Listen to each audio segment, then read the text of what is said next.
Good morning friends. Good morning everyone.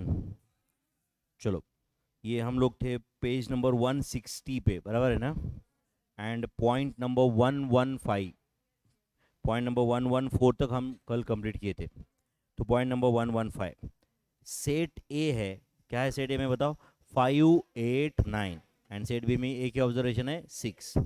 तो find A into B, find B into A, whether a into b and b into a are equal sets, question mark, whether a into b and b into a are equivalent sets। ठीक है बच्चों, चलो find a into b पहला question है, तो चलो a into b find कर लेते पहले।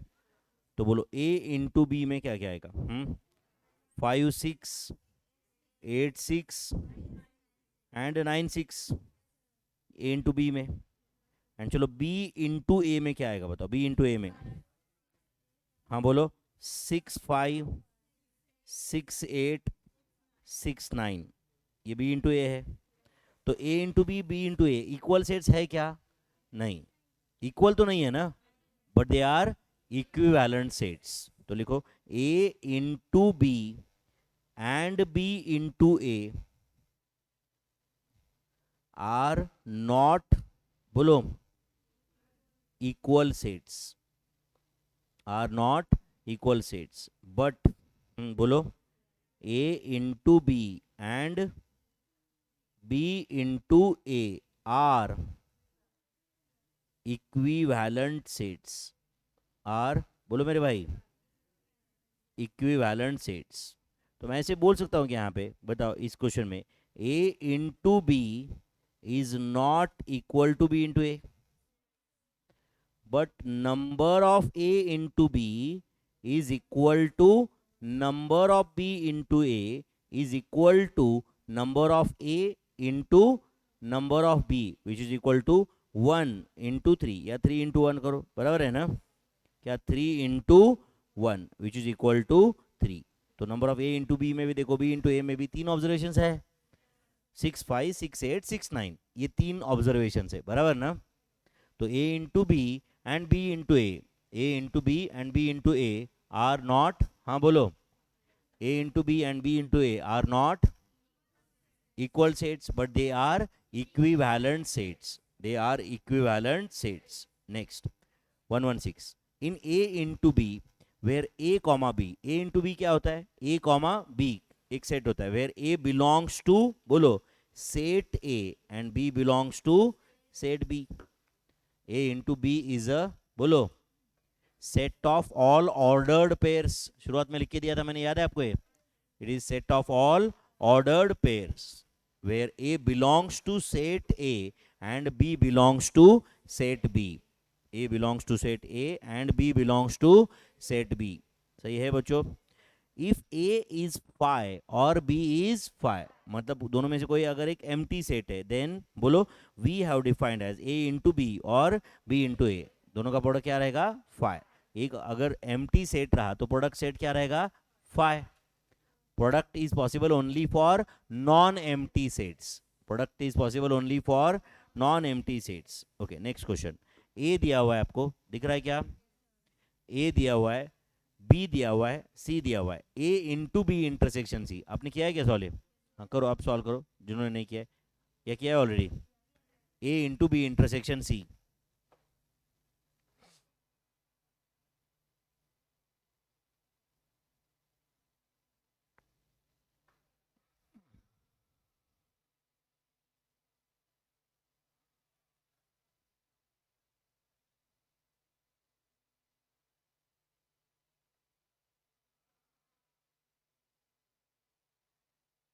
यस बोलो। a फर्स्ट क्वेश्चन है, a इंटू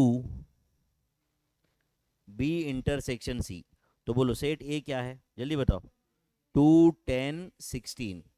बी इंटरसेक्शन सी बताओ। 8, ए की ऑब्जर्वेशन है, श्योर? तो बोलो ए इंटू बी इंटरसेक्शन सी क्या आएगा? 2 8 10 8 एंड 16 8, 2 8 10 8 16 8। सही है बच्चों। सेकंड, हाँ बोलो सेकंड क्या है? बी इंटू, बोलो, A intersection C, B into A intersection C, तो बोलो बी क्या है? 5 8 12 13 एंड बोलो ए इंटरसेक्शन सी क्या क्या है 10 16। तो अब बताओ ये इस सेट में कितने ऑब्जर्वेशन आएंगे 4 इंटू 2 8 आएंगे। तो 8 पेयर्स कौन से बताओ 5 10 5 16 सही है ना। Then 8 10 8 16 12 10 12 16 then 13 10 and 13 16 13 10 13 16 this is B into A intersection C B into A intersection C सही है बच्चों B into A intersection C okay next question f of x is x plus 1 divided by x minus 1 f of x is equal to x plus 1 divided by x minus 1 then f of minus 3 by 2 find करना है and f of 7 by 3 find करना है। करेंगे पहला question solve. चलो f of minus 3 by 2 करना है solve. बोलो is it minus 3 by 2 plus 1 divided by minus 3 by 2 minus 1 do you agree. चलो न्यूमरेटर डिनोमिनेटर को 2 से मल्टीप्लाई करते चलेगा क्या। तो क्या आएगा बताओ -3 + 2 divided by -3 -2 do you agree. तो tell me whether answer is -1 divided by -5 तो आंसर इज 1/5 फाइनल आंसर 1/5 है।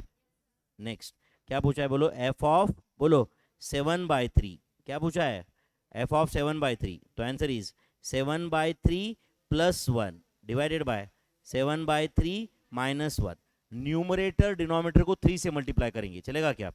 तो क्या आएगा बोलो 7 + 3 डिवाइडेड बाय 7 - 3 तो with answer is 10/4 it is 5/2 final answer is 5/2। First question का फाइनल आंसर वाज 1/5 1/5 एंड 5/2 ये दो आंसर है क्या फिर 1/2 1/5 एंड 5/2 डू यू एग्री। चलो if g of x is क्या दिया g ऑफ x बताओ 2x + 1 divided bye 3x + 8 2x + 1 divided bye 3x + 8 ये g ऑफ x है and f of x is 8x + 5 f of x क्या है 8x + 5 find f of g of 10 पहला question है क्या है f ऑफ g ऑफ 10 करेंगे बच्चों सॉल्व ये। चलो बोलो क्या लिखा है f of g of 10 f of g of 10 सही है। बोलो f ऑफ g ऑफ 10 कैसे सॉल्व करेंगे f ऑफ अब g ऑफ 10 लाना पड़ेगा। चलो g ऑफ 10 क्या आएगा बताओ g ऑफ 10 बोलो 2 × 10 + 1 डिवाइडेड बाय 3 × 10 + 8 सही है बच्चों यस और नो। तो अब बताओ इसका आंसर क्या आएगा f ऑफ 21/38 तो f ऑफ 21/38 फाइंड करने आएगा क्या आपको f ऑफ 21/38 फाइंड करने आएगा क्या बोलो कैसे आएगा 8 × 21/38 + 5 do you agree my friends.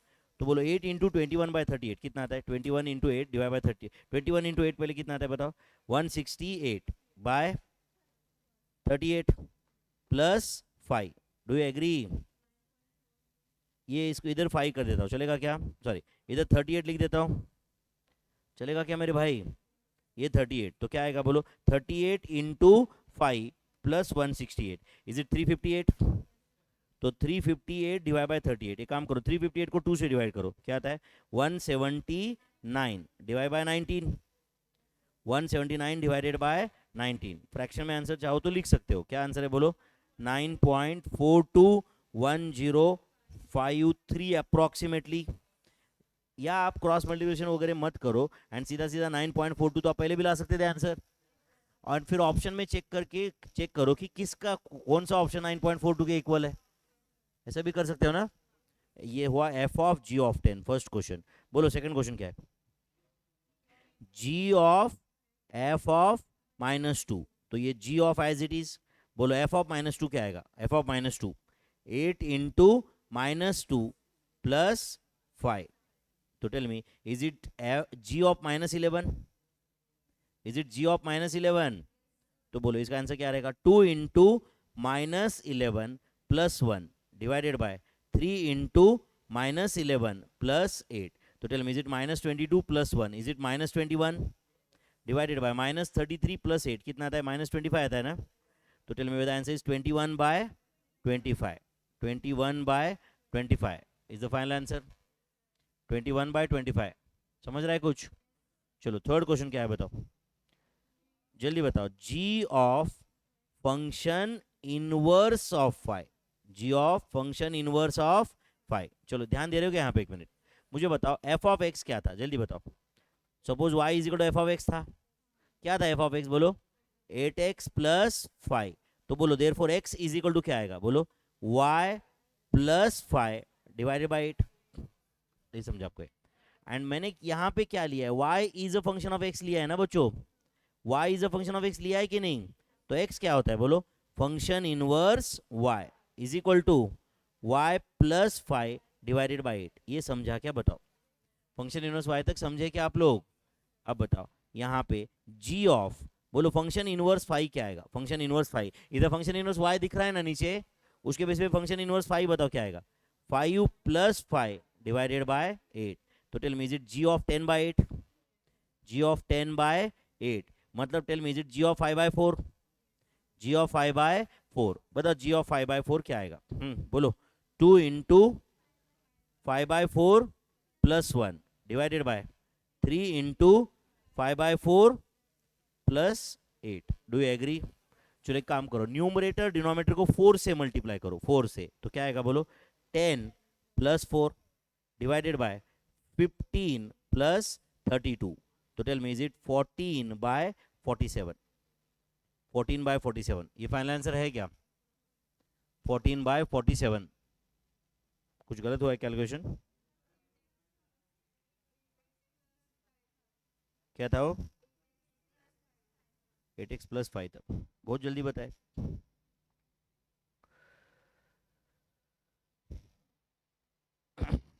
करे सॉल्व. ओके 8x + 5 था ये, सही है क्या. तो x इज इक्वल टू क्या आएगा बोलो y - 5 डिवाइडेड बाय 8.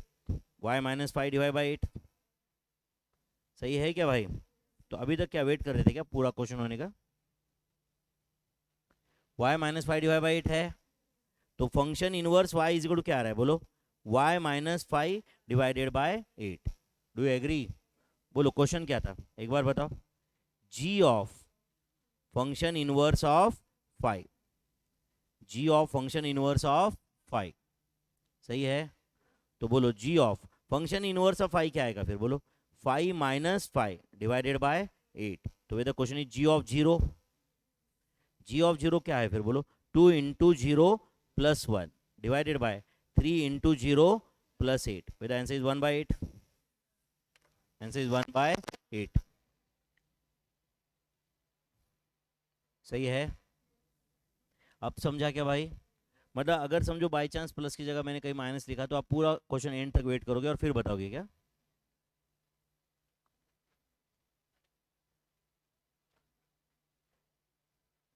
पूरा, और वो भी मैंने पूछने के बाद.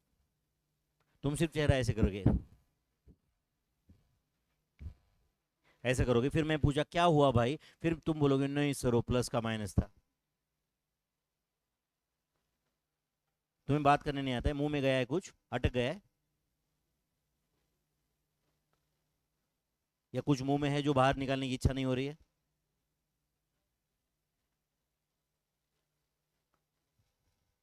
बेटा आंसर इज 1/8. सिंपल है यार, प्लस की जगह माइनस लिखा, पूछ उसी वक्त बोलना चाहिए सर ये माइनस है, बोलना चाहिए कि नहीं. पूरा क्वेश्चन हुआ उसके बाद मैं पूछ रहा हूँ बराबर है क्या, तो भी लाचार की तरह थर्ड क्लास कहेंगे सारे. बेटा answer is 1/8.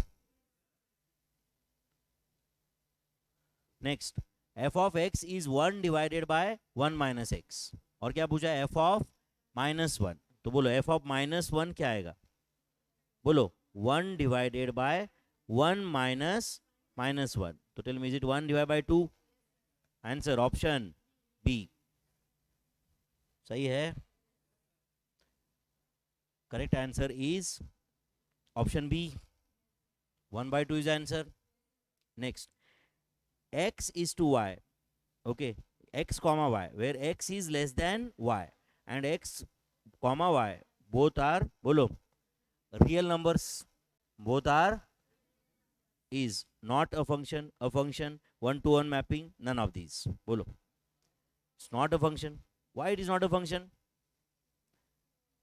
Because x is less than y बोला है ना, तो 5 7 ये हो सकता है, उसमें 4 7 हो सकता है, yes or no?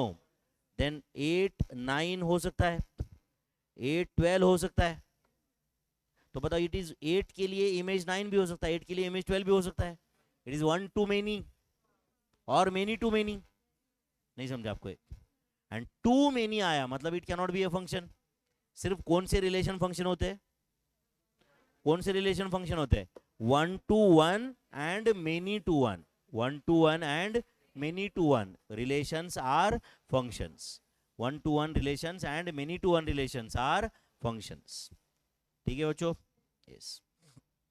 चलो नेक्स्ट पॉइंट 122 करना है सॉल्व ये. यस. ए यूनियन ए क्या आता है बताओ? ए एंड ए का यूनियन क्या रहेगा? A. Next A union A dash U. समझता है या रट्टा मारना पड़ेगा? ये नहीं हो सकता, रट्टा मार के नहीं हो सकता. क्या क्या है रट्टा मार के याद करोगे? समझना ही पड़ता है आपको. ए एंड ए डैश दोनों ऐड कर दिया तो क्या आएगा? Universal set. Then A intersection A dash phi, and A dash में कुछ भी कॉमन नहीं होता है. Next A union U is U. A union phi is A. A and phi दोनों ऐड कर दिया तो क्या आएगा? A. Then A intersection phi phi, A and phi में कुछ कॉमन नहीं होता है.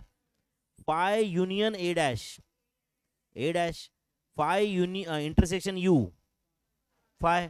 फाई एंड यूनिवर्सल सेट में कॉमन क्या है? कुछ भी नहीं. फाई में कुछ है ही नहीं तो क्या? Next A minus B intersection B minus A phi.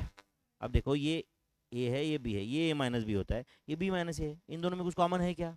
नहीं. ए एंड बी का कॉमन हो सकता है, but A minus B and B minus A में कुछ कॉमन है क्या? Next A union B union A intersection B क्या आएगा बोलो? A union B. नहीं समझता रहेगा ये? मुझे बताओ, ये ए यूनियन बी ए रहता है, समझता है क्या? एंड ये इंटरसेक्शन बी है, ये दोनों ऐड कर दिया तो क्या रहेगा? ए यूनियन बी रहेगा. सही है. यूनियन मतलब दोनों ऐड होते हैं, समझता है क्या? एंड इंटरसेक्शन मतलब दोनों का कॉमन पोर्शन, दोनों का. Next A union B intersection A intersection B का क्या आंसर आएगा? A intersection B. सही है. Next A union B union A is equal to A union B. A union B intersection A is equal to A. A union B और A में common क्या है? पूरा A common. Next A intersection B union A is equal to A. Sorry, A union intersection B है ना? सही है या नहीं? ए इंटरसेक्शन बी एंड ए दोनों ऐड कर दिया तो ए ही रहेगा. समझता है क्या? ए इंटरसेक्शन बी इधर रहता है, समझता है क्या? एंड ए पूरा, ये दोनों ऐड कर दिया तो क्या आया? ए. सही है. Next A intersection B intersection A is equal to A intersection B. A intersection B and A में कॉमन क्या है? A intersection B. A union B, A union B दिखता है क्या आपको? A this A union B, समझता है आपको? ए एंड उसमें पूरा ए डैश ऐड करना है, पूरा बोलो ए डैश ऐड करना है, तो पूरा ए डैश भी ऐड कर दिया इसमें तो क्या आ जाएगा बोलो? यू. पूरा यूनिवर्सल सेट ही कवर हो जाएगा. यस और नो? देन ए इंटरसेक्शन बी क्या है बोलो? ये sorry, A union B intersection A dash intersection B dash phi. A union B मतलब ये होता है, समझता है क्या? And A dash intersection B dash मतलब इसके बाहर का. इन दोनों में कॉमन कुछ भी नहीं है. यस और नो? नेक्स्ट क्वेश्चन सेम है क्या? तो यहाँ पे यूनियन कर देना, ये बीच में चलेगा क्या? ये यूनियन कर देना, यूनियन. समझा कि मैं क्या बोल रहा हूँ? तो बोलो A union B union A dash intersection B dash का आंसर क्या आएगा? यू. दोनों मिलके पूरा यूनिवर्सल सेट कवर हो जाएगा. सही है. पक्का क्या? Next A delta B union A intersection B is A union B. सही है. Next A dash union B dash, A dash union B dash मतलब क्या होता है? ए इंटरसेक्शन बी छोड़ के सब. यूनियन ए इंटरसेक्शन बी का आंसर क्या रहेगा? यू. सही है. Next A minus B union A intersection B A minus B and A intersection B, दोनों ऐड कर दिया तो क्या आएगा, ए रहेगा कि नहीं. Then B minus A union B is equal to B. सही है. Next A delta B, A delta, एक मिनट ध्यान दो सब लोग, ध्यान दे रहे हो यहाँ पे. ए डेल्टा बी मतलब ये पोर्शन, एंड उसका किसके साथ यूनियन करना है, A dash intersection B dash के साथ यूनियन करना है. तो ये दोनों ऐड कर दिया तो क्या आया बोलो, इसका आंसर क्या है, A intersection B dash which can also be equal to A dash union B dash, A dash union B dash. समझा आपको ये. Next A dash intersection B dash, A dash intersection B dash union A delta B. तो ऊपर का ही question है ना वापस, नहीं समझा आपको, ऊपर का ही क्वेश्चन है ना वापस. क्या आंसर है इसका फिर बोलो, A intersection B dash which is equal to A dash union B dash. Next A delta B union A is equal to A union B. सही है. A delta B union A is A union B. कुछ गया दिमाग में. तो ये देखो, ये जो भी फॉर्मूले ऐसे रट्टा मार के मैंने याद कर लिया, ऐसा पॉसिबल ही नहीं है. आपको सेट कौन से है वही समझना पड़ता है, तो ही कुछ बात बनेगी.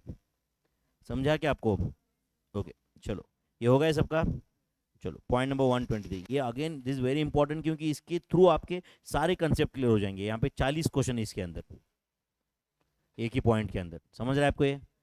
चलो नंबर ऑफ ए बताओ कितना है, कैसे बताओगे नंबर ऑफ ए बताओ. ए का टोटल करो पूरा, 125 प्लस 183 बराबर है ना, प्लस 333 प्लस 963. टेल मी 1604. समझा क्या बताओ.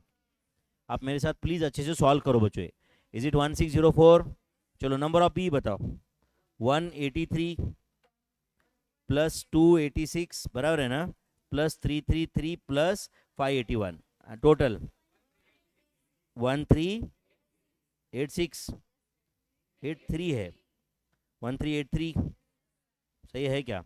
नंबर ऑफ सी बताओ मेरे भाई, 333 प्लस 963 प्लस 581 प्लस 1087. आंसर 2964, 2964.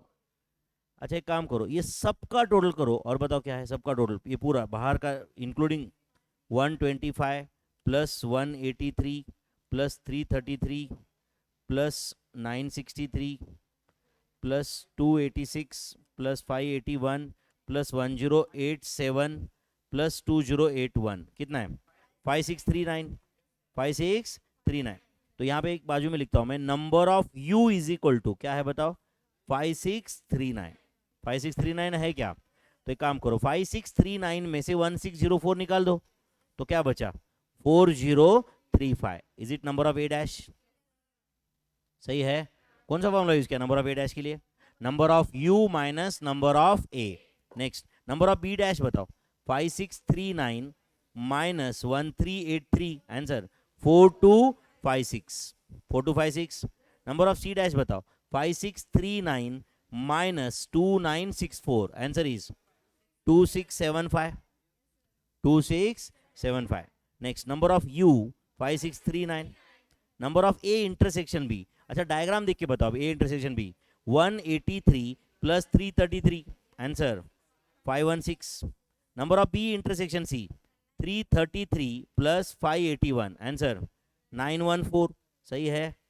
ए इंटरसेक्शन सी बोलो, 333 plus 963. Answer 1296, 1296 is A intersection C. A union B बताओ, ए यूनियन बी. एक काम करो, फॉर्मूला यूज करो, नंबर ऑफ ए 1604 प्लस 1383. समझा क्या, minus A intersection B is 516. बोलो आंसर 2471. अच्छा डायग्राम देख के आप चेक कर सकते हो क्या 2471 टैली होता है क्या. कैसे करोगे, ए यूनियन बी आपको ऐड करने आता है, करके देखो सच्ची में 2471 आता है क्या उसका टोटल, ए यूनियन बी.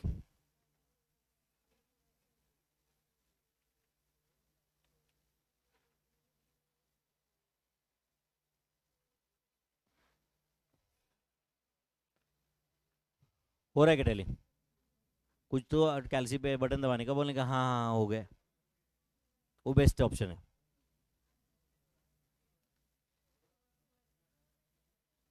हो रहा है टैली.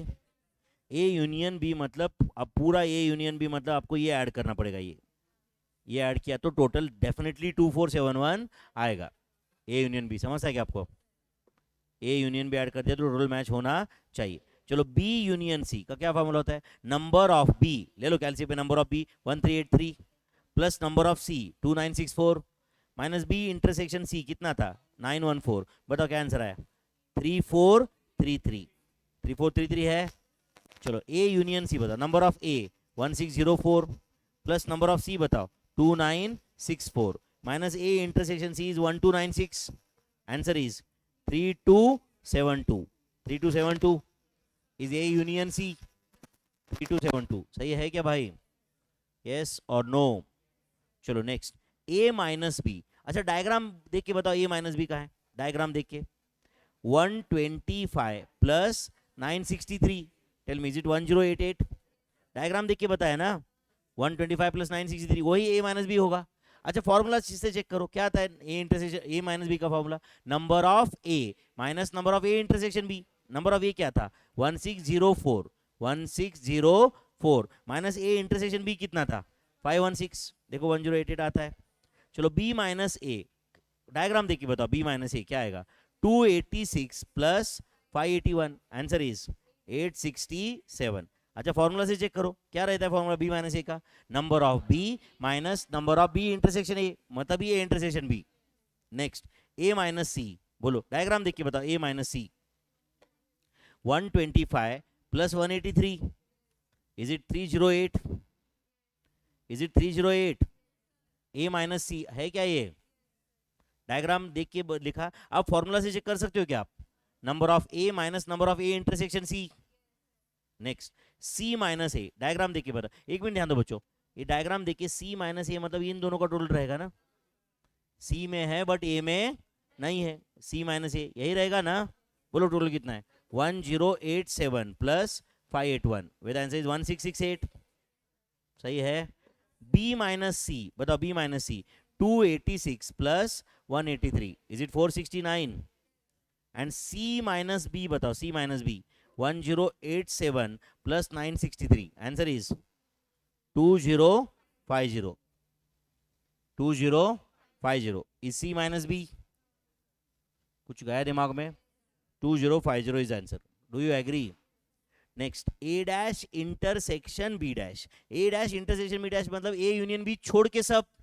अच्छा फॉर्मूला यूज करते, क्या फॉर्मूला इसका बोलो, number of U minus number of A union B, number of U minus number of A union B, ले लो कैलसी पे नंबर ऑफ यू लिया क्या, उसमें से ए यूनियन बी डिडक्ट करो, ए यूनियन बी 2471 था, करो डिडक्ट 3168। अच्छा डायग्राम देख के बताओ ये ए डैश इंटरसेक्शन बी डैश मतलब इन दोनों का टोटल रहेगा ना, ए यूनियन बी के बाहर इन दोनों का टोटल है क्या 3168 है क्या।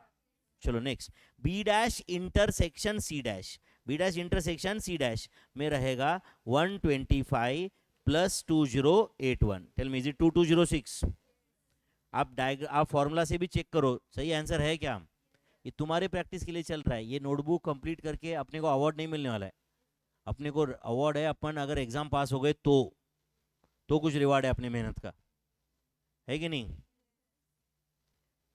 तुम्हें खुद रिस्पॉन्सिबिलिटी लेना पड़ेगा कि मुझे समझ के पास होना है, हर चीज़ तुम दूसरे पे नहीं छोड़ सकते, ये सर करेंगे, ये माँ बाप करेंगे, ये बड़ा भाई करेगा, ये वो करेंगे और मैं झक मारूंगा, ऐसा नहीं चल सकता ना।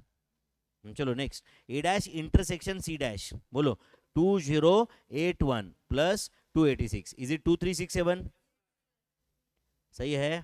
चलो ए डेल्टा बी, तो ए डेल्टा बी मतलब क्या होता है A minus B and B minus A का समेशन, तो बोलो ए माइनस बी कितना था 1088 एंड बी माइनस ए क्या था 867, टेल मी इज इट 1955, सही है। अच्छा डायग्राम देख के भी बता सकते हो क्या A delta B, A delta B मतलब देखो ये चारों का टोटल रहेगा, A delta A this is A minus B and this is B minus A, इन दोनों का टोटल, ये चारों का टोटल करके देखो मैच हो जाएगा बराबर, है या नहीं। हाँ चलो बोलो B delta C, B delta C मतलब क्या बी माइनस सी, तो बी माइनस सी कितना था बोलो, B minus C 469, and c minus b क्या था 2050. Is it 2519?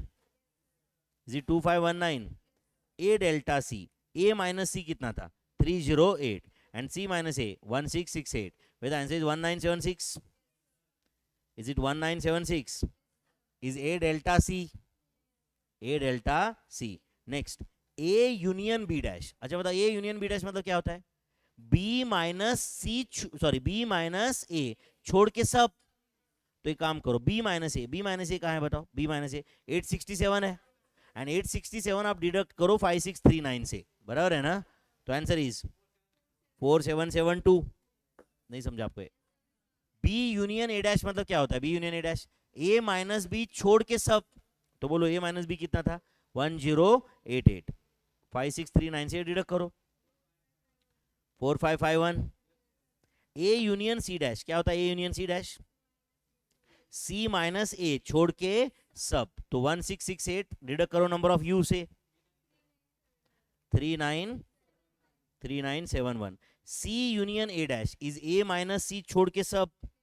तो 308 डिडक्ट करना है आपको 5639 से. बोलो answer 5331. Next b union c dash. b union c dash मतलब क्या होता है? c माइनस b छोड़ के सब. तो c माइनस b है क्या 2050 minus 5639. Answer is 3589. Next c union b dash. c union b dash मतलब क्या? b माइनस c छोड़ के सब. तो 469 minus 5639. Answer is 5170. Next a dash union b dash. a dash union b dash क्या आएगा? a dash union b dash मतलब क्या होता है? a इंटरसेक्शन b छोड़ के सब. तो बताओ a इंटरसेक्शन b में क्या था? 516 था ना, माइनस, हाँ बोलो 5639. बोलो आंसर इज 5123. सही है. b dash union c dash क्या होता है? b इंटरसेक्शन c छोड़ के सब. तो 914 छोड़ के सब, बराबर है ना? बोलो क्या आंसर है? 4725. a dash union c dash मतलब क्या?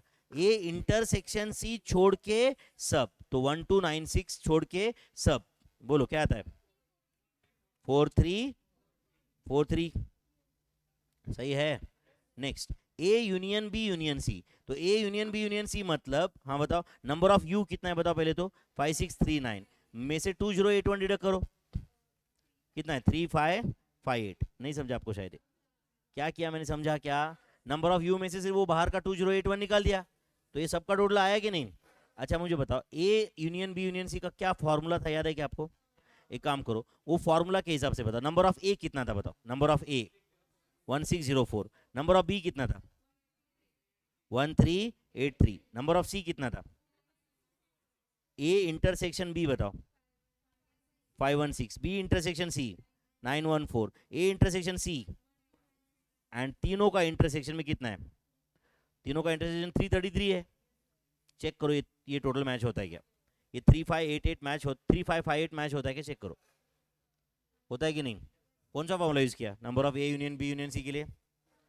Number of A plus number of B plus number of C minus number of A intersection B minus number of B intersection C minus number of A intersection C plus number of A intersection B intersection C.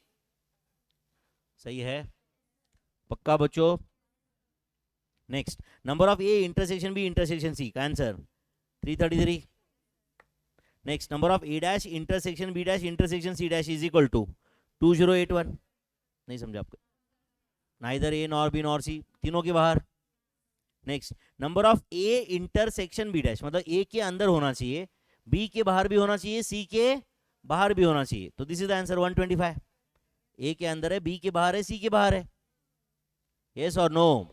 ए के अंदर होना चाहिए, साथ साथ में B के बाहर होना चाहिए, साथ साथ में सी के बाहर भी होना चाहिए. Tell me is it 125? चलो नेक्स्ट क्वेश्चन का आंसर बताओ. 286. एंड लास्ट क्वेश्चन का आंसर 1087. क्वेश्चन पढ़े आप लोग ठीक से? सी के अंदर होना चाहिए, ए के बाहर, बी के बाहर. Is it 1087? अब बताओ ये अगर रिवाइज करोगे तो आपको डायग्राम का कोई भी क्वेश्चन सॉल्व हो जाएगा. समझ आएगा आपको? इससे बाहर मुझे नहीं लगता कुछ आने वाला है. हर मतलब एग्जैक्टली कौन सा पोर्शन कहाँ पे है ये समझेगा इससे. ठीक है चलो नेक्स्ट, यहाँ पे दो सेट्स है ए एंड बी, दिख रहा है क्या आपको ये, और आपको सेट्स फाइंड करना है। तो चलो बोलो सेट ए क्या है, जल्दी बताओ। 2 3 5, सेट ए है 2 3 5। चलो करो कंप्लीट सब लोग, ये ऑलरेडी किया है। चलो सेट बी बताओ, 5 6 8। ए इंटरसेक्शन बी बताओ, 5। A union B, 2 3 5 6 8। A intersection B dash, 2 3। बस A intersection B dash is 2 3। A intersection B dash मतलब ए माइनस बी होता है, सही है क्या। B intersection A dash 6 8, so this is nothing but it is B minus A, सही है। A dash intersection B dash 9 10, this is nothing but it is A union B dash, याद है क्या। Next A delta B is equal to, A delta B is 2 3 6 8, 2 3 6 8, सही है क्या भाई। Then A union B dash, तो A union B dash मतलब क्या होता है, बी माइनस ए छोड़ के सब, 2 3 5 9 10, 2 3 5 9 10, तो पूरा ए लिख दिया, पूरा बी डैश लिख दिया इसमें। बी यूनियन ए डैश में, हाँ बोलो, 2 3 5 9 10, sorry B union A dash मतलब ए माइनस बी छोड़ के सब, हाँ बोलो, हाँ बोलो, 5 भी आएगा ना, 5 6 8 9 10, 5 6 8 9 10, सही है क्या। A dash union B dash is A intersection B छोड़ के सब आएगा, 2 3 6 8 9 10, 2 3 6 8 9 10, 2 3 6 8 9 10 is A dash union B dash, सही है क्या। ओके, इफ बी इज 8 9 3 6, ऐसे दिख रहा है क्या। चलो what is cardinal value of set B, cardinal value of set B, तो एक बार मुझे सेट बी विदाउट रिपीटेशन बताओ क्या क्या आएगा। 8 9 3 6, 8 9 6, हाँ फिर 11 13 15, cardinal value of set B is 7। क्यों 7, because set is a collection of well defined distinct objects, समझता है कि आपको ये लिखो लगे दो इधर बाजू में, because set is a collection of well defined distinct objects, समझता है कि आपको ये, यस और no. As set is a, ये अपने चैप्टर का पहला सेंटेंस भी यही था, कलेक्शन ऑफ, बोलो, वेल डिफाइंड डिस्टिंक्ट, डिस्टिंक्ट को बॉक्स करके रखो, समझ है ना। एक ही ऑब्जर्वेशन बार बार लिखने से कोई फर्क नहीं पड़ता है, कार्डिनल वैल्यू में वो काउंट भी नहीं होता है। Set is a collection of well defined distinct objects, समझा बच्चों। तो ये चैप्टर के कुछ थोड़े बहुत कंसेप्ट क्लियर हो गए, आपको लगा कुछ एक सब्सटेंशियल एग्जांपल कवर हो गए अपना कंसेप्ट क्लियर होने के लिए, पक्का। चलो फिर पढ़ना है क्या कोड से, पढ़ो एक आधा कोड, कभी कभी कुछ काम में आए तो। Don't be afraid to give up, good to go for the great, बराबर है ना। एक आधा एग्जांपल बताओ इसका, हाँ खत्म।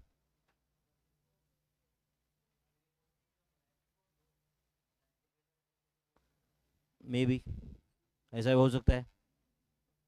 Don't be afraid to give up, good, जो चल रहा है वो भी बहुत अच्छा चल रहा है, बट हो सकता है कि greater things are possible, correct और नॉट। तो sometimes you have to leave your comfort zone, correct और नॉट। वो कंफर्ट जोन से बाहर जाओगे तो थोड़ा सक्सेस दिखेगा, है कि नहीं। वो कंफर्ट जोन छोड़ोगे ही नहीं तो हमेशा फिर वही अपना एक आइसोलेटेड दुनिया में रहोगे ना। Die with the memories not with the dreams, है क्या एप्लीकेबल तुम्हारे लिए, या ओनली ड्रीम्स। क्या बोल रहा है, die with the memories not with the dreams, है ना। बहुत अच्छा कोट है ये वैसे, मेमोरीज बनाओ, है कि नहीं। ड्रीम्स रखो बट वो ड्रीम्स अचीव किया तो मेमोरी बनेगा ना, है कि नहीं। ये करूँगा, वो करेंगे, ऐसा करेंगे, वैसा करेंगे, है कि नहीं। ड्रीम्स अचीव भी करना पड़ेगा ना वो। I am strong because I know my weakness, your only limit is your mind, ठीक है। चलो नेक्स्ट चैप्टर करें start, statistical description of data. Okay, theoretical topic है ये, बट इसमें 5-6 क्वेश्चन तो आते ही बच्चों, एंड इसके 5-6 क्वेश्चन मतलब 1 मिनट में आपको 5 मार्क देके जाते, क्योंकि most of the times these are theory questions. Okay, the word statistics is derived from, तो बस ये कोई तो ये रट्टा मार के तो याद नहीं हो सकता, बट देखो ये एक बार वर्ड पढ़ लो, मतलब आपको एग्जाम में देख के समझेगा बराबर. Latin word status, Italian word statista, German word statistik, and French word statistique. Spelling अलग है उसका, बराबर है. We may define statistics in singular as well as plural sense. इसको बॉक्स करके रखो, मतलब statistics is defined in singular sense as well as plural sense. कभी कभी ये क्वेश्चन as it is आएगा true false, या ऐसे आएगा statistics is defined in dash sense, singular plural, both of these, none of these. तो both of these statistics, ये term is defined in singular sense as well as plural sense. Statistics is useful in, statistics कहाँ कहाँ useful है, तो write down. 1, let's say business management, statistics business management में helpful है क्या. 2, statistics is helpful in economics, statistics is useful in politics, sports, war, बराबर है ना, एक्सेट्रा. बहुत फील्ड है जहाँ पे स्टैटिस्टिक्स यूज होता है या नहीं. स्टैटिस्टिक्स का हम भी तो यूज करते हैं ना. Commerce and all the related fields, commerce and बोलो all related fields, commerce and commerce के रिलेटेड सारे फील्ड्स में statistics helps us. Commerce and all related fields, तो statistics is useful in business management, economics, politics, sports, war, etc., commerce and all related fields. Next, 5 steps in statistics. तो statistics में 5 main steps है. कौन से? C S C P A. तो C is collection of data, सही है. S is scrutiny of data. Next, classification of data, classification of data. P, presentation of data, presentation of data. A, analysis of data. सही है बच्चों, analysis of data. 5 steps in statistics. क्या 5 steps है? collection, scrutiny, classification, presentation, analysis. These are 5 steps in statistics. सही है बच्चों. Next, collection, on the basis of collection of data, data is of 2 types. Data is of 2 types on the basis of collection of data. तो वो 2 type है, primary data and secondary data. On the basis of collection, data is of 2 types, primary data and secondary data. Primary data मतलब first hand data, and secondary data is obviously second hand data. सही है. तो second hand data मतलब क्या, पुराना data, धूल रहती है उसके ऊपर. हाँ, फिर if data is collected by one person and it is used by other, तो for others it is a secondary data, but जिसने वो खुद कंपाइल किया है उसके लिए वो प्राइमरी डेटा. आपके हाथ में जो बुक है वो सिर्फ मेरे लिए प्राइमरी डेटा है, करेक्ट और नॉट. दुनिया में कोई भी वो यूज करेगा तो उसके लिए सेकेंडरी डेटा है. अब आपको लग नहीं सर आपने ये फॉर्मूले बनाए, क्या बनाए? नहीं भाई, बट कंपाइल तो मैंने किया है ना. ये बुक में लाए किसने? ये सब कुछ मैंने लाया ना. ये तो मेरे लिए क्या है, ये प्राइमरी डेटा, तुम्हारे लिए सेकेंडरी डेटा, करेक्ट और नॉट. राइट. जैसे अब ये लाइक यूट्यूब पे लेक्चर्स है समझो अपलोडेड, तो ये लेक्चर्स भी एक डेटा ही है ना. It is a secondary data for anyone who is viewing it, correct और नॉट. बट मेरे लिए क्या है, ये प्राइमरी डेटा, क्योंकि हमने वो बनाया है, करेक्ट और not. It's a primary data. Are you getting this? मैंने एक फोटो क्लिक किया, फोटो भी एक डेटा ही है ना, इन अदर फॉर्म. समझा क्या आपको ये? तो मेरे लिए क्या है वो primary data, for someone else it is a secondary data. तो डेटा जिसने कलेक्ट किया है उसके लिए it's a primary data, for others it is a secondary data, correct है। कोई बैंक ऑफ महाराष्ट्र का समझो कस्टमर का डेटा है, वो बैंक ऑफ महाराष्ट्र के लिए प्राइमरी डेटा, बट समझो मैंने बैंक ऑफ महाराष्ट्र से वो डेटा खरीद लिया है, okay, for some marketing purpose, तो it is a secondary data for me, सही है, ओके। तो if data is collected and used by one agency it is a primary data, but if the data is collected by one agency whereas used by others it is secondary for that other, it is secondary for that other. Following are the methods for collection of primary data, following are the methods of collection of primary data, ये MCQ में आता है कभी कभी, ये तीन option रहेंगे, चौथा ऑल ऑफ दीज, समझ आएगा आपको ये।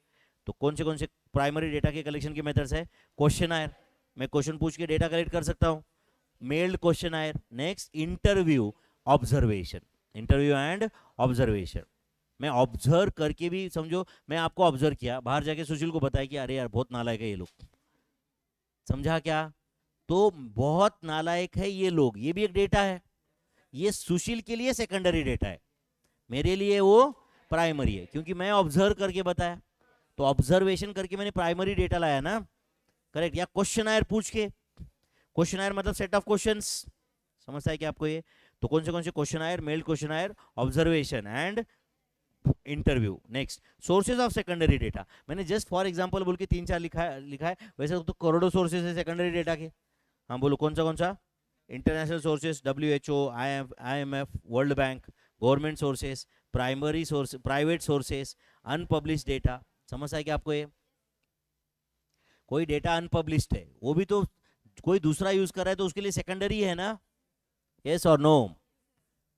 अभी आपने न्यूज चैनल से कुछ इंफॉर्मेशन कलेक्ट किया और आप बोल रहे भाई इंडिया में 2000 कोविड के केसेस है अभी, अब आपको कहां से पता चला, तो आपके लिए वो इंडिया में 2000 कोविड के केसेस है, ये सेंटेंस ये लड़की ने मुझे बताया, तो मुझे बताया, ये लड़की को कहां पता चला, न्यूज चैनल पे, तो सिर्फ न्यूज चैनल के लिए प्राइमरी डेटा था, because they might have collected it, but ये लड़की के लिए, मेरे लिए क्या है, ये सेकेंडरी डेटा है, समझा क्या।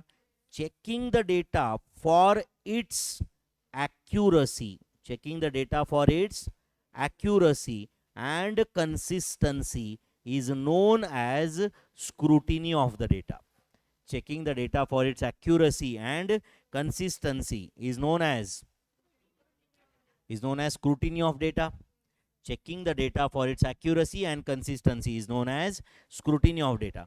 Methods of classification of data, तो डेटा को क्लासीफाई करने के 4 मेथड्स है। पहला क्लासिफिकेशन जोग्राफिकल क्लासिफिकेशन, कौन सा, geographical classification,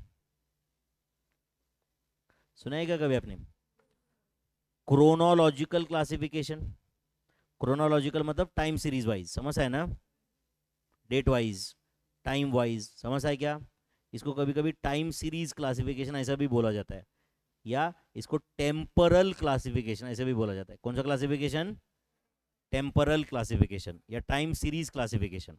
next, qualitative classification, qualitative on any qualitative ground, समझता है क्या, caste wise, religion wise, nationality wise, समझता है क्या आपको ये, क्वालिटेटिव क्लासिफिकेशन हो गए। And next is quantitative, marks wise, age wise, समझता है क्या आपको ये, quantitative classification. So these are 4 methods of classification of data: geographical, chronological, quantitative and qualitative methods of classification. Next, there are 3 methods of presentation. There are 3 methods of presentation of data, and ये 3 method presentation के है। पहला textual presentation, याद आ रहा है क्या कुछ। नेक्स्ट बताओ कौन सा है, tabular presentation, tabular presentation bracket में लिखो बेस्ट मेथड, बराबर है ना। What is the best method for presentation of data, tabular presentation, best method, okay. And last is diagrammatic presentation, last is बोलो डायग्रामेटिक प्रेजेंटेशन, ब्रैकेट में लिखो most attractive method, the most attractive method of data presentation. The most attractive method of data presentation is diagrammatic presentation. समझा बच्चों। तो methods of presentation of data में क्या क्या है बोलो, textual presentation, tabular presentation and diagrammatic presentation. Textual, tabular and diagrammatic. Okay, next, course wise number of students at Percept. ये table number दिया है, दिख रहा है क्या आपको कुछ? समझो यहाँ पे मैंने डेटा लिख रहा हूँ, लेट से 200 250, ये टोटल कितना हुआ 450. लेट से दिस इज 600 एंड 480, तो ये 1080 हुआ.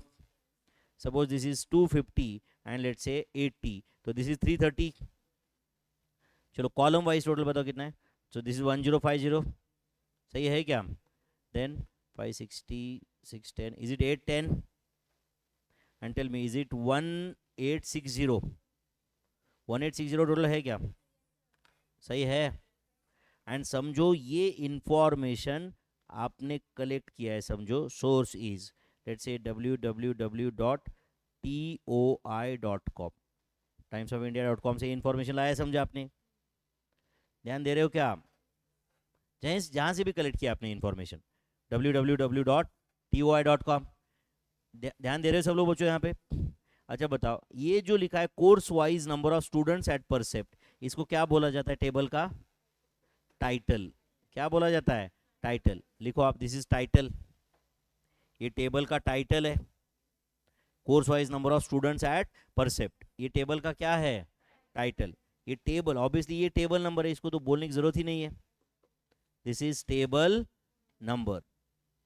ओके, ये जो ईयर 2022 लिखा है, ये क्या है? इसको बोला जाता है हेड नोट. क्या बोला जाता है?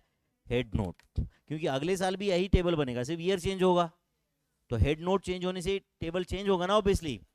This head note. अच्छा, ये कोर्स स्टूडेंट्स, ये जो लिखा है इसको बोलते हैं box head. Sometimes unit of measurement भी यहाँ पे लिखा जाता है, यूनिट ऑफ मेजरमेंट. समझो मैंने स्टूडेंट की जगह वहां पे कुछ मार्क्स होता, समझ रहा है क्या? या वेट होता, तो वेट ब्रैकेट में किलोग्राम्स ऐसा लिखता ना मैं. तो यूनिट ऑफ मेजरमेंट कहाँ पे मेंशन होता है? Box head. Unit of measurement कहाँ मेंशन होता है? Box head. जहाँ पे लिखा है उधर ब्रैकेट में लिखो unit of measurement can be mentioned over here. समझता है क्या? सिर्फ ब्रैकेट में लिखते unit of measurement can be mentioned here. Do you agree? ये भी क्वेश्चन आ सकता है कि नहीं बच्चों? Unit of measurement is mentioned in, option रहेंगे बॉक्स हेड, हेड नोट. समझता है क्या आपको ये? तो यूनिट ऑफ मेजरमेंट यहाँ पे रखा जाएगा.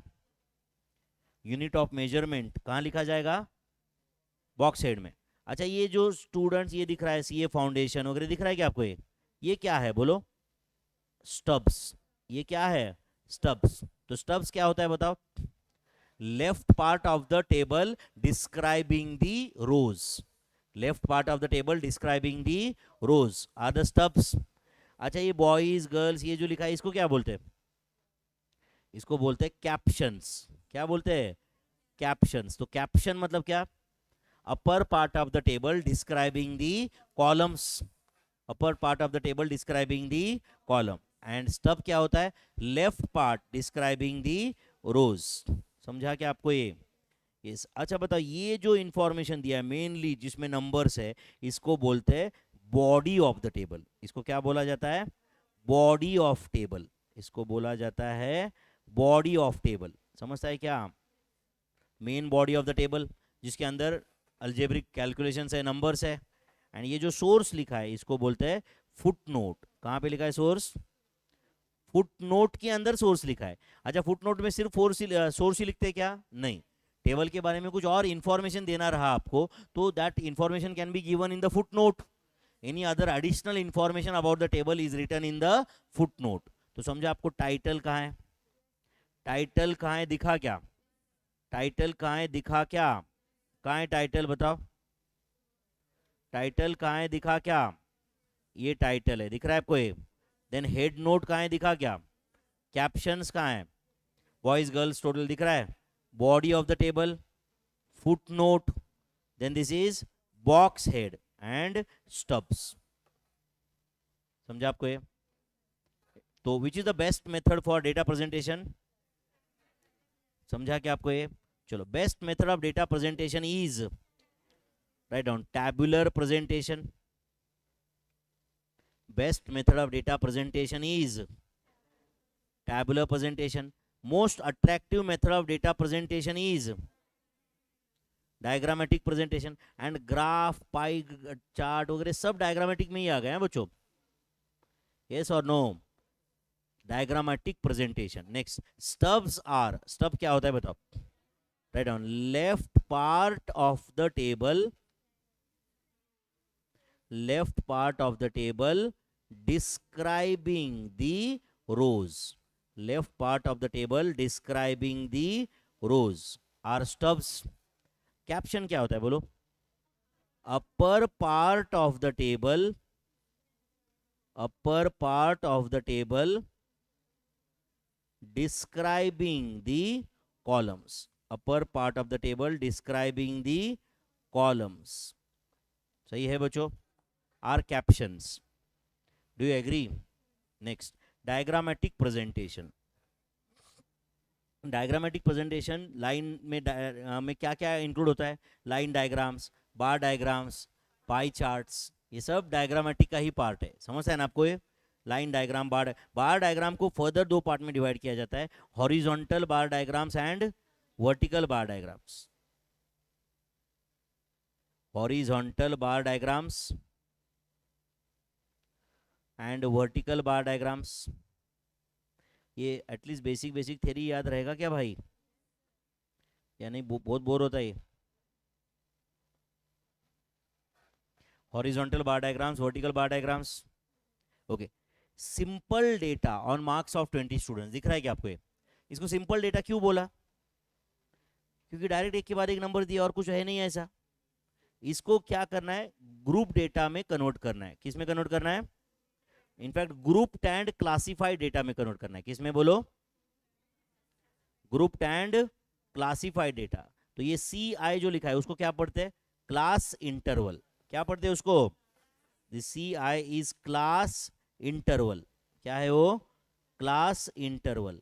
एंड समझो यहां पे मुझे लिखना है नंबर ऑफ स्टूडेंट्स, क्या लिखना है, नंबर ऑफ स्टूडेंट्स, मतलब उसका फ्रीक्वेंसी, सही है। चलो बोलो, पहले स्टूडेंट को कितने मार्क्स है, 6, तो 6 यहां पे आएगा क्या, नहीं समझ रहा है नालायक को। दूसरे स्टूडेंट को कितने मार्क्स है, 3, 3 इधर रहेगा, 8 इधर, 11 ये नीचे। अच्छा एग्जैक्ट 10 कहाँ था, 10 to 15 में, समझ है ना। चलो 11 तक पहुंचे थे हम लोग, 19 इधर नीचे, 23 इधर, 24 भी इधर, 18, 11, 13, 16, 15 कहाँ था, 15 to 20 में, 19 उधर ही आएगा ना, देन 11 इधर ना, देन 20 किधर रहेगा, 20 to 25 में, 16, 8 यहाँ पे 8 है क्या, देन 9 भी इधर ही रहेगा ना, देन 2, 3, 5, 4, 9, 2, 13, सही है क्या, 13, इज दैट क्लियर?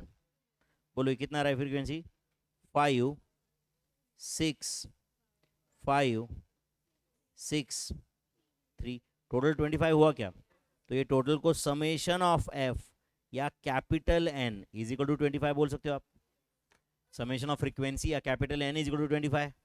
तो हमने एक सिंपल डेटा को किस में कन्वर्ट किया, grouped and classified with the help of tally marks, yes और नो। तो कहना है tally marks are used to represent frequency, write down, tally marks are used. तो ये जो मैंने लाइन खींचे थे उसको टैली मार्क्स बोलते हैं ना, टैली मार्क्स आर बोलो used to represent frequency, tally marks are used to represent, बोलो मेरे भाई, frequency, tally marks are used to represent frequency. I hope you are getting this. Tally marks are used to represent frequency. Next 8 9 8 9 ये दिख रहा है क्या, okay उसके नीचे लिखो convert this data into grouped data, convert this data into grouped बोल रहा हूं मैं या grouped and classified बोल रहा हूं, ग्रुप डेटा, समझा क्या आपको ये। तो ऐसे लिखता हूं मैं x एंड उसका फ्रीक्वेंसी, सही है क्या, नीचे लिखा तो चलता है ना ऐसे। x में क्या क्या है बोलो, 8 है, देन 9, 10 और कुछ है क्या? हाँ चलो काउंट करके बताओ 8 कितनी बार आया है? 8 कितनी बार आया काउंट करके बताओ. 7 आर यू श्योर? 9 कितनी बार है? 4 एंड 10 8 टाइम्स. तो can I say summation of frequency that is capital N is equal to 19. Total 19 observations थे क्या? 19 ऑब्जर्वेशंस थे क्या? तो हमने डेटा को बहुत सिंपल कौन से फॉर्म में कन्वर्ट कर दिया? ग्रुप डेटा के फॉर्म में. टफ था ये भी बच्चों. नेक्स्ट, लोअर क्लास बाउंड्री का क्या फॉर्मूला था? लोअर क्लास बाउंड्री का lower class limit minus d/2. Lower class limit minus d/2. अच्छा ध्यान दो बच्चों, समझो अगर ऐसे क्लास है 10 to 19, 20 to 29, तो ये जो 10 एंड 19 है ये लोअर क्लास लिमिट है, ये अपर क्लास लिमिट है. ये लोअर क्लास लिमिट है, ये अपर क्लास लिमिट है. बट अभी यहाँ पे डिफरेंस 19 एंड 20 का डिफरेंस कितना है? 1. तो ये डिफरेंस का हाफ 10 में से डिडक्ट करो तो क्या आता है? 9.50. एंड 19 में ऐड करो 19.50. नेक्स्ट क्या आएगा? 19.50 टू 29.5. तो ये है लोअर क्लास बाउंड्री अपर क्लास बाउंड्री, या ये है लोअर क्लास बाउंड्री अपर क्लास बाउंड्री. तो कैसे मैंने लिमिट्स को बाउंड्रीज में कन्वर्ट किया समझा क्या आपको? Can limits and boundaries B same? Yes. Limits and 10 to 20, 20 to 40 ऐसा रहा है तो लिमिट्स एंड बाउंड्रीज सेम है.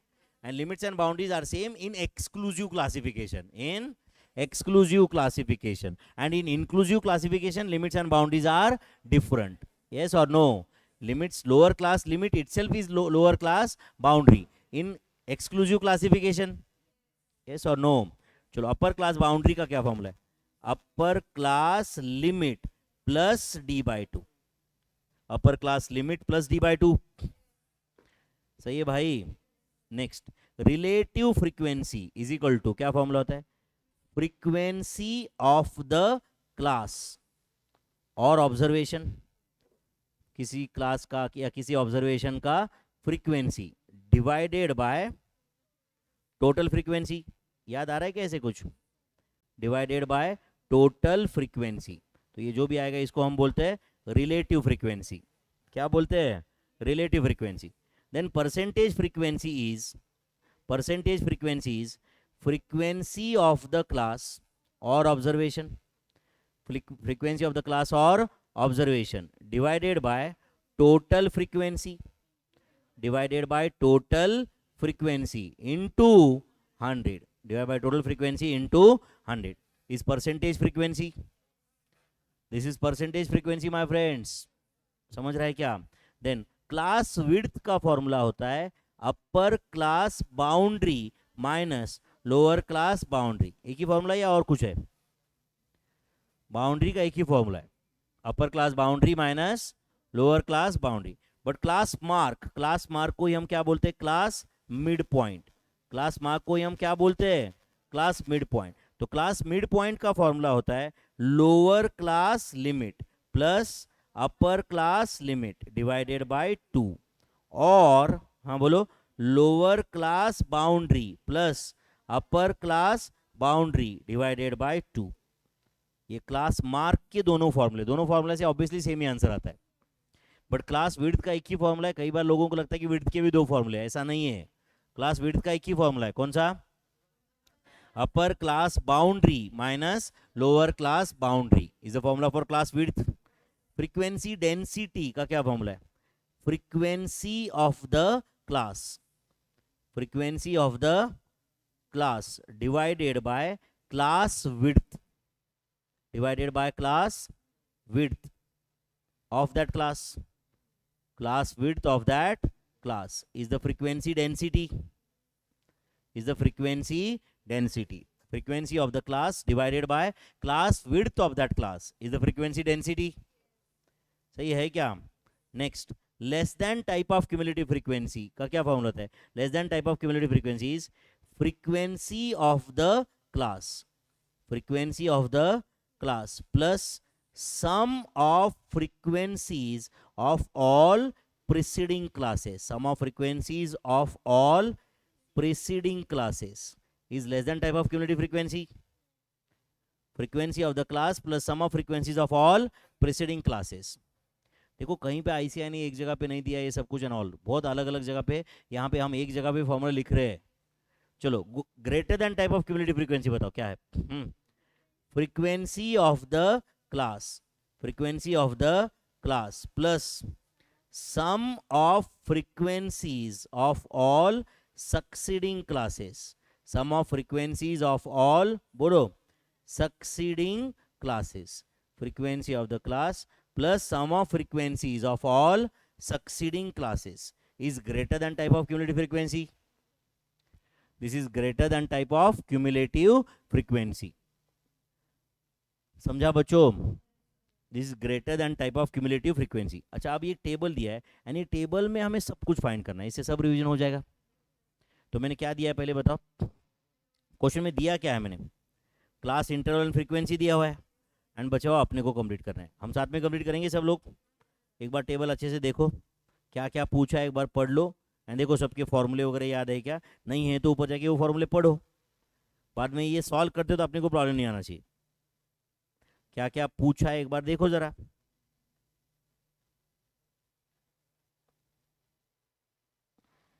क्या क्या पूछे देखिए क्या एक बार।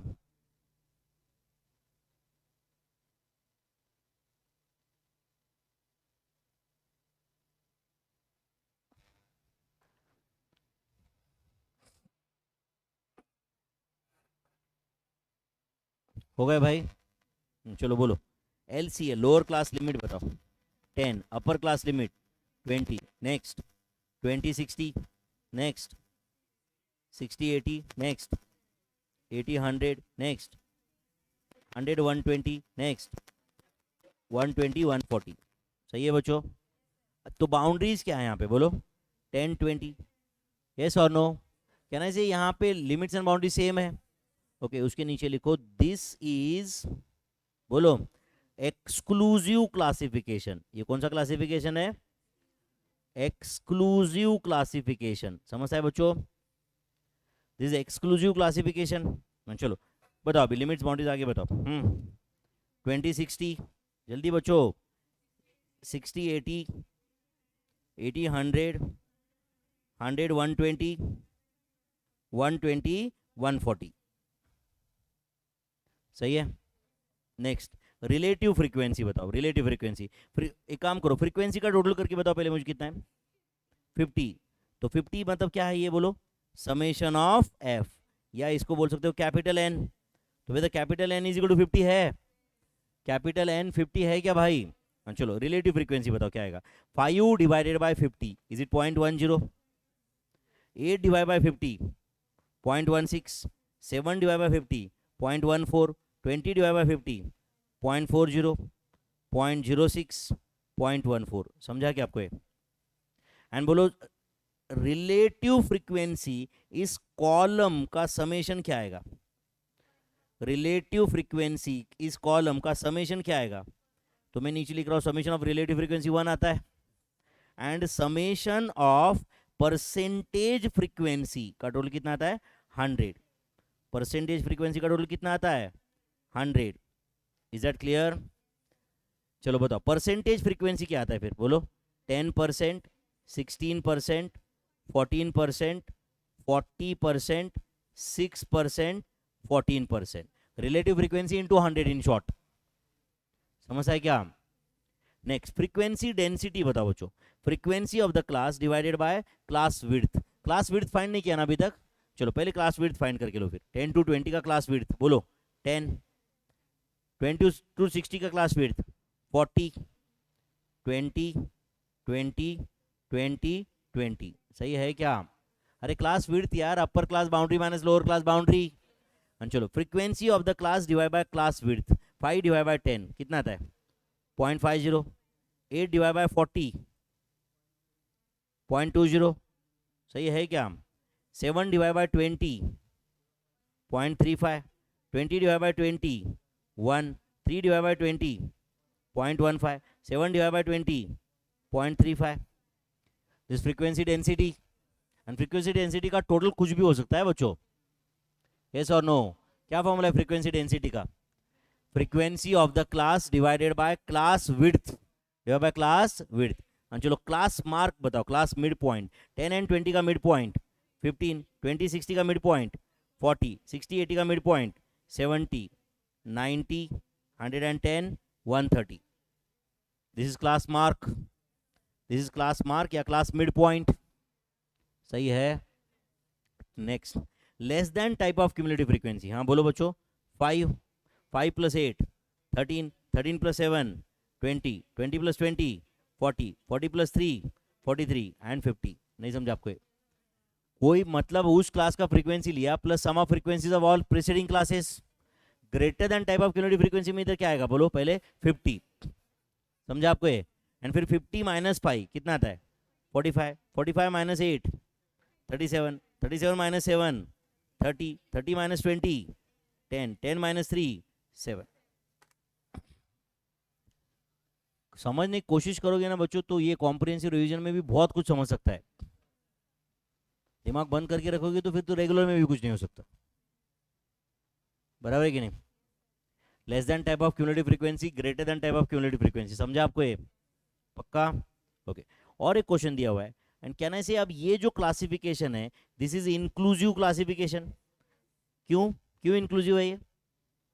10 to 18, फिर 20 to 38, मतलब लिमिट्स एंड बाउंड्री सेम नहीं है, तो ये है इंक्लूसिव क्लासिफिकेशन। क्या है ये? Inclusive classification. चलो बोलो, करना है सॉल्व। यहाँ पे एक कॉलम लास्ट में ऐड करो, मेरे ख्याल से फ्रीक्वेंसी डेंसिटी नहीं है ना इसमें, तो राइट ऑन फ्रीक्वेंसी डेंसिटी वो भी फाइंड करना है अपने को। लास्ट कॉलम क्या है? Frequency density. चलो फिर, will you complete on your own?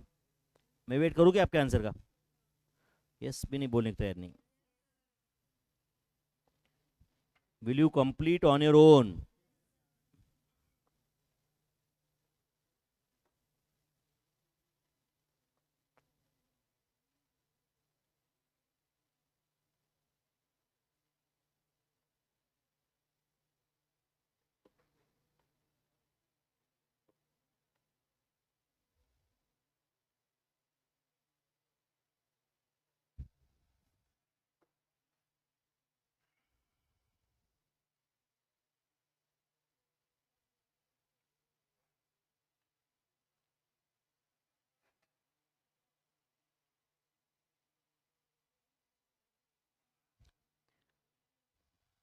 एक काम करो, फ्रीक्वेंसी चलो मैं दे रहा हूँ यहाँ पे, दे दूँ क्या फ्रीक्वेंसी?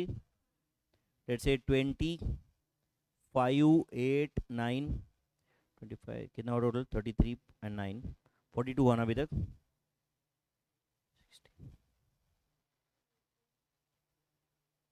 फ्रीक्वेंसी का टोटल कितना है बताओ, कितना है? 100 है क्या? है क्या भाई? चलो, will you complete remaining part on your own?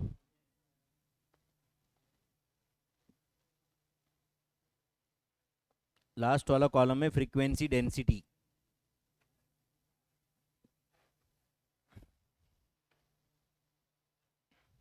मैं वेट कर रहा हूँ आपके आंसर का।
यस चलो बोलो, L C L U C L बताओ पहले।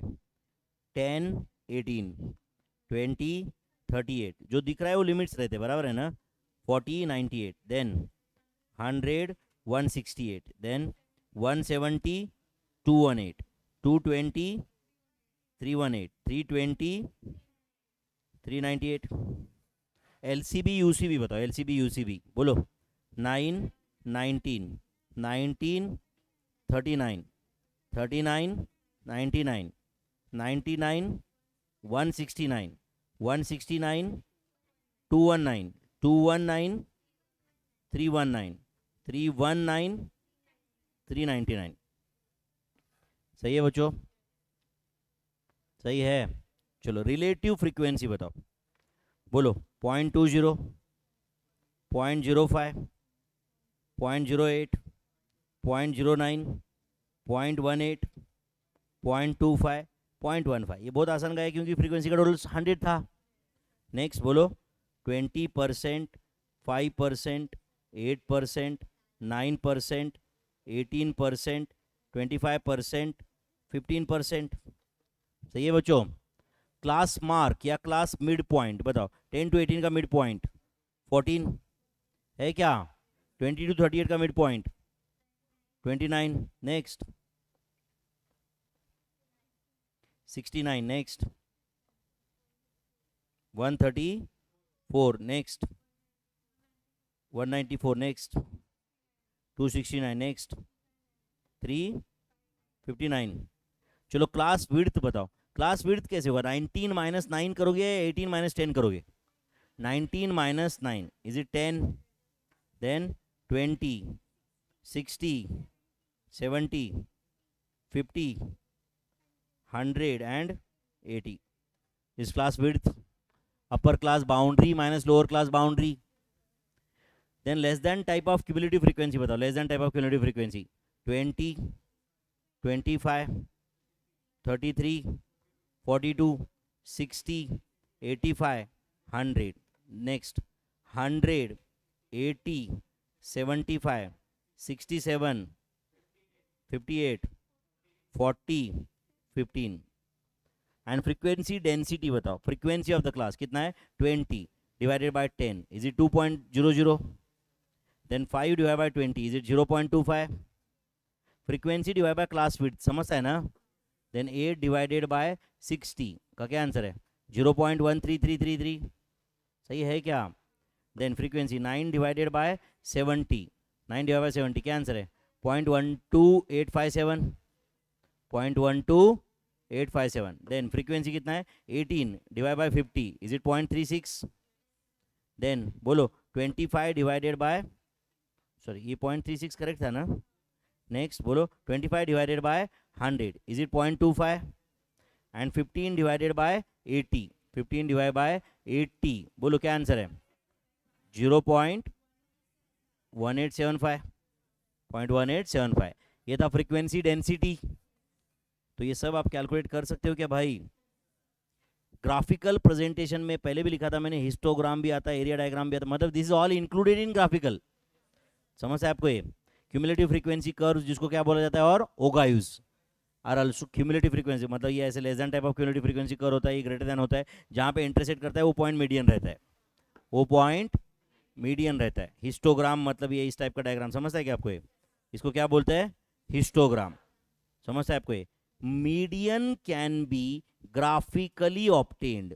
लिखो, median can be graphically obtained. बहुत बार क्वेश्चन पूछते हैं. With the help of median graphically कैसे ला सकते हैं हम लोग? बोलो. With the help of median can be graphically obtained with the help of. तो उसका आंसर है क्यूमुलेटिव फ्रीक्वेंसी कर्व्स. क्या आंसर है? Cumulative frequency curves. और उसी को क्या नाम है? ओगायूज. समझ है क्या आपको? ये mode can be graphically obtained. लिख रहे हो क्या? Mode can be graphically obtained with the help of. Mode can be graphically obtained with the help of. उसका आंसर है histogram. Mode can be graphically obtained with the help of histogram. समझ आए बच्चों? and median can be graphically obtained with the help of cumulative frequency curves or OGAIs. cumulative frequency curves और OGAIs. समझा बच्चों ये सबको? पक्का? नेक्स्ट, फ्रीक्वेंसी कर्व 4 टाइप के होते हैं. कौन से बोलो? Bell shaped curve, U shaped curve, J shaped curve and mix curve. समझ रहा है? बेल शेप्ड कर्व मतलब ये ऐसा होता है, बेल शेप्ड कर्व. ये एक्स एक्सिस वाई एक्सिस है, तो this is a bell shaped curve. Bell shaped curve समझ है आपको ये? देन यू शेप्ड कर्व मतलब इसके उल्टा. समझ है आपको ये? U shaped curve. Then J shaped curve मतलब it is something like this. समझ है क्या आपको ये? Are you getting this? इसको जे शेप कर्व बोला जाता है. एंड मिक्स मतलब उसमें कोई डायग्राम नहीं, कुछ भी. समझ रहा है क्या? एनी अदर डायग्राम जिसमें कोई पर्टिकुलर पैटर्न नहीं है is a mix curve. Is a mix curve. मैंने लास्ट में आपको ड्रॉ करके भी दिए हुए, बाद में मैं बताऊंगा आपको डिटेल में. समझा क्या ये? यहाँ पे इस चैप्टर के एंड में मैंने दिए हुए ये सब. यहाँ तक समझा क्या सबको? डेटा 2 टाइप का होता है. हाँ बोलो, कौन सा 2 टाइप का होता है? हाँ बोलो, qualitative data and quantitative data. लिखो, डेटा 2 टाइप का. बेसिकली डेटा 2 टाइप का होता है. कौन सा बोलो? Qualitative data. Write down, qualitative data and quantitative data. समझता है आपको ये? Qualitative data and quantitative data. उसकी क्वालिटेटिव डेटा के नीचे लिखो अ क्वालिटेटिव कैरेक्टरिस्टिक. क्या लिख रहा है? A qualitative characteristic is known as. क्या बोलते क्वालिटेटिव कैरेक्टरिस्टिक को? Is known as attribute. समझता है क्या? हम कभी कभी बोलते भाई प्रोडक्ट एट्रीब्यूट्स बता, मतलब प्रोडक्ट की क्वालिटीज बता. ब्लैक कलर का है, समझा? समझो मैं बोल रहा है भाई कैलकुलेटर के एट्रीब्यूट्स बता, वो बोल रहा है ब्लैक कलर का है. समझ रहा है क्या? इसमें इस टाइप के बटन रहेंगे. समझ रहा है? वो प्रोडक्ट के फीचर्स है ना, वो प्रोडक्ट के फीचर्स है. कोई हम कभी कभी बोलते भाई कार के एट्रीब्यूट्स पहले चेक करेंगे, बाद में डिसीजन लेंगे कि लेना है या नहीं लेना है. ओके, तो qualitative characteristic is known as an बोलो एट्रीब्यूट. एग्जांपल बता एट्रीब्यूट्स के, कुछ 2-4 एग्जांपल बता बस. बाप रे. Nationality is qualitative characteristic. Color, yes or no? Then gender qualitative characteristic है ना, या नंबर होता है जेंडर में? नहीं ना. Nationality, colour, gender. यस, और बताओ. हाँ, कास्ट, रिलीजन. समझ आएगा आपको ये? यस और नो? ये कौन सा है बोलो? क्वालिटेटिव कैरेक्टरिस्टिक्स है. Drinking habit, smoking habit, qualitative characteristic. Quantitative, इधर लिखो, a quantitative characteristic is known as variable. A quantitative characteristic is known as quantitative characteristic is known as, क्या लिख रहे हो? वेरिएबल. इधर वेरिएबल को अंडर बॉक्स करके रखो, इधर attribute. A qualitative characteristic is known as attribute, a quantitative characteristic is known as variable. Okay, एक काम करो, वेरिएबल के नीचे 2 पार्ट कर दो. वेरिएबल 2 टाइप का होता है. वेरिएबल 2 टाइप का होता है. पहला डिस्क्रीट वेरिएबल. पहला कौन सा बोलो? Discrete variable. एंड दूसरा है continuous variable. Discrete variable and continuous variable. Variable 2 type का होता है. कौन सा बोलो? Discrete variable and continuous variable. I hope you are getting my friends. What is discrete variable, what is continuous variable, ये हम नेक्स्ट लेक्चर में सीखेंगे. चलेगा क्या? यहाँ तक समझा सबको? अगर हो सकता है तो ये चैप्टर थोड़ा अगर और एडवांस में कंप्लीट करके आओ. करोगे क्या? एंड अगर आपने एडवांस में ऑलरेडी पहले देखा ना बच्चों, तो बहुत ज़्यादा इंपैक्ट आता है क्लास में, है या नहीं? क्योंकि आपको भी एग्जैक्टली पता रहता है ना कि तुम्हारी क्या डिफिकल्टीज है. ठीक है, चलो, shall we stop here for the day? Thank you very much.